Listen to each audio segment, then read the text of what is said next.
Well, Reds, this is Reds Down Under, your weekly podcast. Born in Liverpool, but made here in Sydney, Australia. This week, we're looking at that truly embarrassing defeat at the hands of Manchester City at the Etihad in the FA Cup.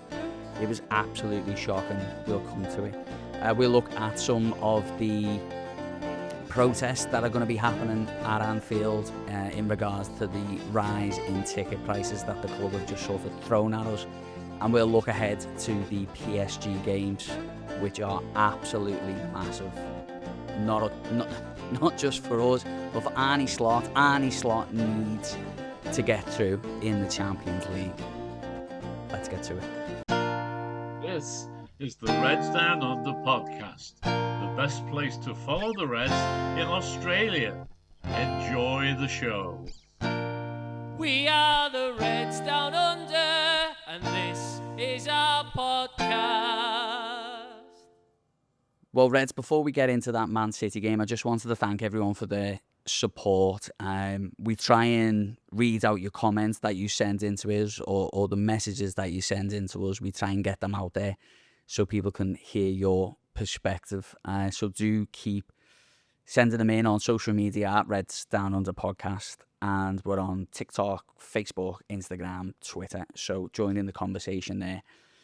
But let's get to the depressing stuff, shall we? Liverpool went to the Etihad after the international break, and it was a game that not many of you felt overly confident about.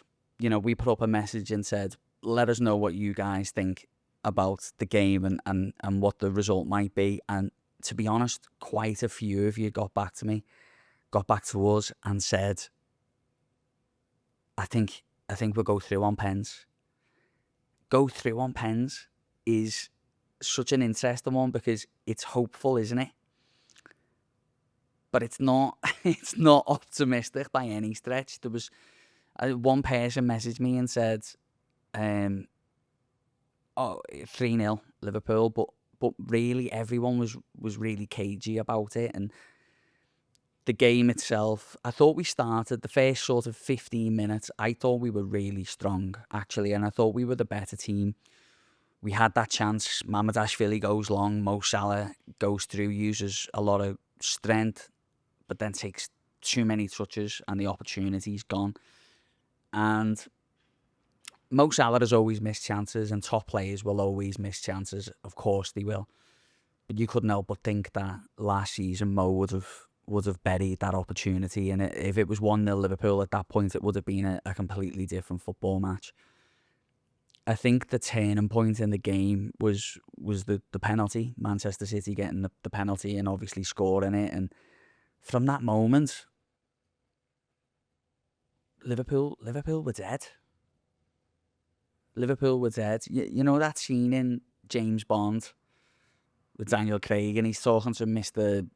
White, and Mr. White says, "You're just a kite dancing in a hurricane, Mr. Bond." That's exactly what it was like. We were like kites in a hurricane. We were all over the place. We weren't organised. We didn't have a press. We didn't have a clear route that we were looking to get the ball and move it forward. Even when we had the ball at centre-back, it didn't look like there was many options at all. And Manchester City just continued to come forward, and they showed a lot of moments of quality themselves. But one person who I'd like to talk about was Virgil van Dijk, because he gave away the penalty. It can happen. But then there was also two of the Manchester City goals where the ball is literally played in behind Virgil van Dijk, and from both scenarios it led to a direct assist, which led to a goal. And one thing that we've been really used to as Liverpool fans with Virgil van Dijk is that doesn't really happen to Virgil. The ball doesn't get played in behind. He doesn't really get caught out, but he got caught out big time on two occasions in this game. And 4-0 didn't flatter Manchester City at all. It really didn't. And I'll have to be honest with you, I watched the game with my dad and Jack at Jack's place, and I did something I haven't done in many, many years. And on 60 Minutes, I just said, I'm going home. I'm not watching this anymore. Can't watch this. And I left, and I didn't watch the rest of the game. I came home. I put a bit of Rick and Morty on just to make myself feel better. And I was checking the score, and when the score came through 4-0 final score, I was like, oh, thank God for that. Thank God for that. You know, there was no real thought in my mind that the game might end 4-2 or 4-3. I was just relieved it wasn't 5-6 or 7, because it really could have been. Now, a lot of Liverpool fans in the stadium that day felt similar to me and left early, which I think when you're in the stadium is an even bigger deal. You've paid money to be there. You've travelled to Manchester. And I know that the manager and Szoboszlai made a comment. They were disappointed that the fans had left early, but it was absolutely diabolical. It was really, really poor. And we'll talk about the protests over ticket prices in a minute, but when you're going to watch a game and that's what you're seeing, the idea of paying more for your ticket is outrageous. It's really, really outrageous. Liverpool have got, 7 games to go, is it, in the Premier League? In a fight for probably what will be 5th place. 4th place looks really difficult at the minute for us. And we've got 2 games in the Champions League now, and those games are absolutely huge, because if we don't get the results, then I think we're most likely to see a change of manager. But that also means that next season we've got another transitional season, because this season has been a transitional season. And that's really difficult to take, because last season we won the league. We looked like we were going to continue to grow. There's a car alarm going on outside. I don't know if you can hear it. And then this season's been transitional. But if we get rid of the manager, it's going to be transitional again, because look, we definitely need at least one centre midfielder. We definitely need a couple of wide players. And that's one thing that sort of worries me, and that's one of the reasons I'm still backing the manager to do something this season. Because if we change the manager next season, it's gonna be more of the same transition, waiting for the manager to sort of find his way, waiting for the players to find their place in the team. But one of the lads in our group and in our team said, I really wouldn't be surprised if when I wake up in the morning Arne Slot's been sacked. And it's the first time I've really thought that this season. Like, he's obviously been under pressure, and I've said myself that my patience with the manager's really low. And I said recently it was at like 3%. And it's probably 2% now, but there's still a hope. I've still got that thing in me that Liverpool is a football club of miracles, and to be honest, that's what we need right now. We've only won 6 European Cups in our history. You know, we've been in business a long time, and since the European Cup was brought in the 50s, we've only won 6 of them. So to say that we could win the European Cup this season is a big ask.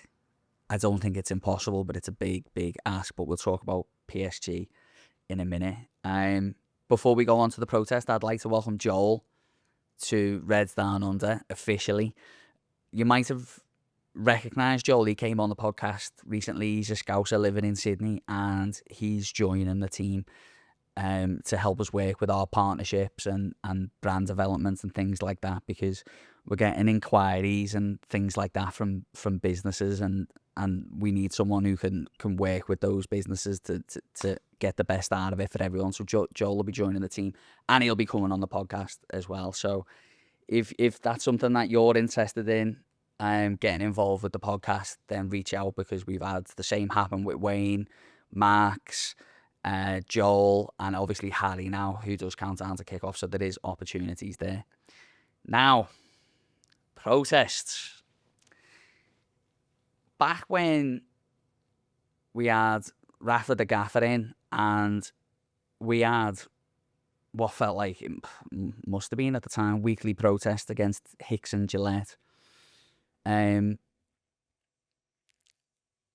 was a lot of sort of, in a way, excitement about those protests because we felt like we could make a difference and make a change, and we could in some way affect the change of ownership at Liverpool. And I guess it worked in one way, because I think it was Hicks was in America going to a meeting with a bank to get more money to keep hold of Liverpool Football Club, and a Liverpool fan seen him and rang the bank, and they decided not to give him the money. That's the story. But it's a story that I love, because it would show that it made a difference. And the club are raising ticket prices at a time when people are really struggling, and they didn't consult any of the fans, which is already a massive problem. Last time we had an issue like this, was COVID, furlough, and fans weren't happy. They said, okay. Then we had the Super League, and John Henry came out and made this big statement. In fact, let's throw it in the edit. This is what John Henry said. In this endeavor, I've let you down. Again, I'm sorry, and I alone am responsible for the unnecessary negativity brought forward over the past couple of days. It's something I won't forget, and shows the power that fans have today and will rightly continue to have. If there's one thing this horrible pandemic has clearly shown, it's how crucial fans are to our sport and to every sport. It's shown in every empty stadium. It's been an incredibly tough year for all of us, virtually no one unaffected. It's important that the Liverpool football family remain intact, vital, and committed to what we've seen from you globally, with local gestures of kindness and support. So that's great, John. That's great. But you've done it again, mate. You've done it again. And Liverpool fans will be protesting before the games against these ticket prices. And they're planning on not spending any money inside the stadium at all for the remaining games of the season. So not even a quid, not even a pound for those who can do it. And that it'll just have a little bit of a pinch on the football club financially. But I think it's about setting the precedent for the fans. We're not customers, we are fans. We're here when you're crap, we're here when you're good, and try and treat us with a bit more respect and bring us into the conversation more. I think it's disappointing. I think it's really disappointing what's happened. We talked about it last week, so I won't go on about it too much. But Reds Down Under completely stands with those fans who will be protesting that, because if we don't stand up for ourselves, then sometimes our football club won't do that. And that's disappointing to hear, because the football club has been fantastic in so many ways. And you look at in the aftermath of Paris and things like that, football club have been excellent with the fans. But they've got this wrong. They've got this wrong, and we need to let them know that. So keep an eye out on that. We'll keep posting things as well as it comes through from Spirit of Shankly. But if you want more up-to-date information, go on Spirit of Shankly website. Now, Liverpool play PSG in the Champions League. I guess it was one of the draws that nobody wanted, but it was the one that we got. And if Liverpool play anything in any way, shape or form like we did against Manchester City over the 90 minutes, Liverpool have got absolutely no chance of going through in the competition. But there is a big part of me that still thinks we can not only go through against PSG, but we can still win the competition. you know, I seen Jamie Carragher talking recently on the overlap, and he said, you know, we won the Champions League, and Liverpool's team that they've got now is better than what we've got. And I was thinking about this, and in the game against PSG, in the 2 games, I think what Liverpool have got to do is go away from what they're trying to do with this sort of high and wide wingers. I think Liverpool have just got to sort of go with what Rafa would do, what Jose Mourinho would do in these games, and Arne Slotter's just got to make it really, really difficult for PSG to break us down. For me, what I'd be doing is I'd be going back 4. I'd be going Joe Gomez at right back, Kanate and Van Dijk at centre back, and I'd actually go Andy Robertson at left back. I'd be playing Gravenberg and McAllister in it as a 2. I'd be playing Frimpong on the right, Kerkez on the left of midfield. Yes, the left of midfield. I basically give Florian Wirtz a free role, like Steven Gerrard would have been given under Rafa Benitez. Give him the opportunity to get on the ball and try and create moments, and Ekitike up front, and I know Isak might be in the squad as well for that one, but I think any dream of going 2 up front is a pipe dream for me in this game. Liverpool can Liverpool can progress in the Champions League. I have no doubt about that. But we've got to get a lot of luck. We've got to show a lot more fight than we did against Manchester City. But we're Liverpool fans. We're romantic. We have to believe that something can happen, because that's all we've got, really. That's all we've got at the minute. It's just absolute hope, and the hope element is dwindling. But I just hope that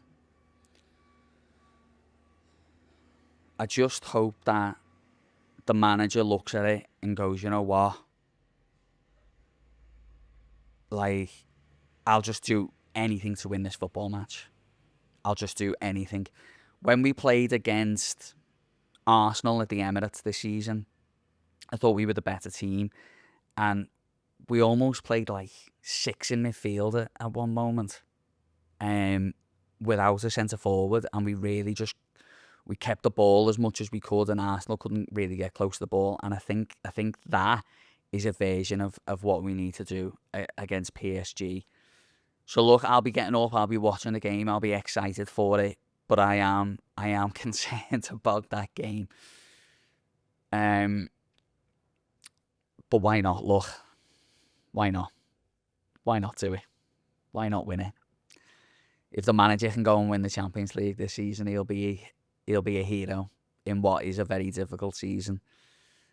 But there's a lot to do against PSG. Now, coming up on Reds Down Under, we've got Countdown to kick off with Harry. That game is played on what is it? Sunday morning, so Saturday night. So we'll have a countdown to kick off just for you, which will be your pre-game build-up for that game against Fulham. What an important game it is, because we've got Manchester United coming up, we've got Chelsea coming up.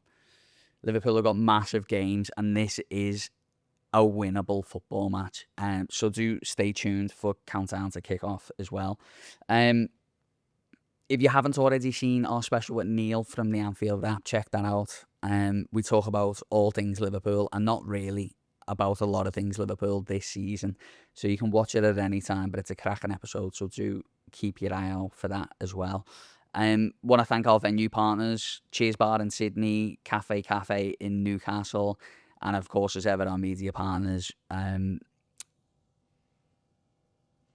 went blank there for a second. But Fields of Anfield Roadside in America, they do match blogs and things like that. They're great, and we really appreciate their support. And of course, the L Files, where you can get all your up-to-date Liverpool news from good sources, and you can get your merch as well from there. Before I go, it's something we're really big on this podcast, and that's mental health. and